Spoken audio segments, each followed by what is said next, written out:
Assalamu alaikum wa rahmatullahi wa barakatuh. May Allah accept from us all our efforts of this month so far and grant us the tawfiq to see this month through till the last ray of the setting sun to put forth our best efforts. Ramadan, the month of the Qur'an, the time of the year where in hopes of the promise of Allah's reward and forgiveness, so many of us turn back to the Qur'an in a way that perhaps we struggle to sustain throughout the rest of the year. Over a month-long conversation on Istiqamah, and we know well that there is no room here for losing heart.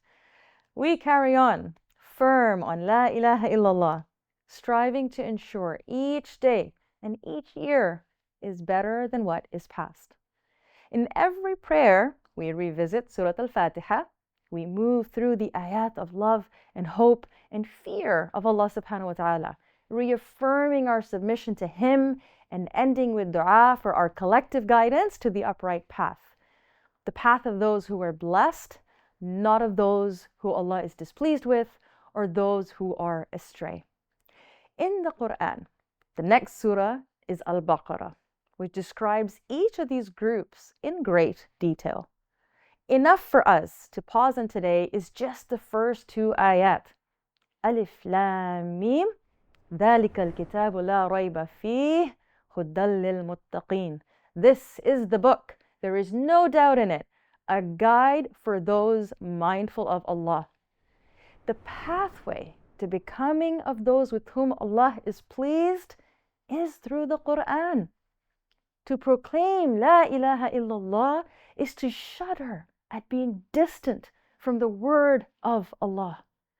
With complete conviction, we turn to the timeless guidance and wisdom of the Qur'an to keep cleansing our heart, understanding and embodying tawheed, learning how to turn back to Allah subhanahu wa ta'ala, how to beautify our lives through the trials and tests we face, how to stand up for justice, fight against oppression and tyranny from within our homes and communities and beyond, to connect across the ages with the righteous of the past and to look to the future for the best in this life and the best in the hereafter. In that first instance of joy or of grief or of anger or of enrichment or calamity, how do we respond? What should we turn to? Are the first words those of seeking Allah? Is our first reference point the Qur'an, a story of a prophet or the believers, or a warning of those who displeased Allah? Is our reflex and response to life the Qur'an? All of Islam, the entirety of the Qur'an and the Sunnah, equips us with how to live this life with the hopes of being assured of Jannah in our death by the mercy of Allah subhanahu wa ta'ala.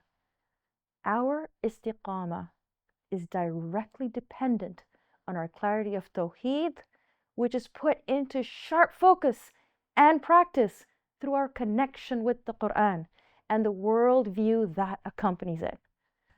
So as we near the end of the month of the Qur'an, may this be the start of a strengthened relationship with the Qur'an that will remain steady henceforth, bearing witness to our istiqamah till our last breath. O Allah, make the Qur'an the spring of our heart, the light of our chest, the banisher of our sadness, and the reliever of our distress. Ameen. Assalamu alaikum wa rahmatullahi wa barakatuh.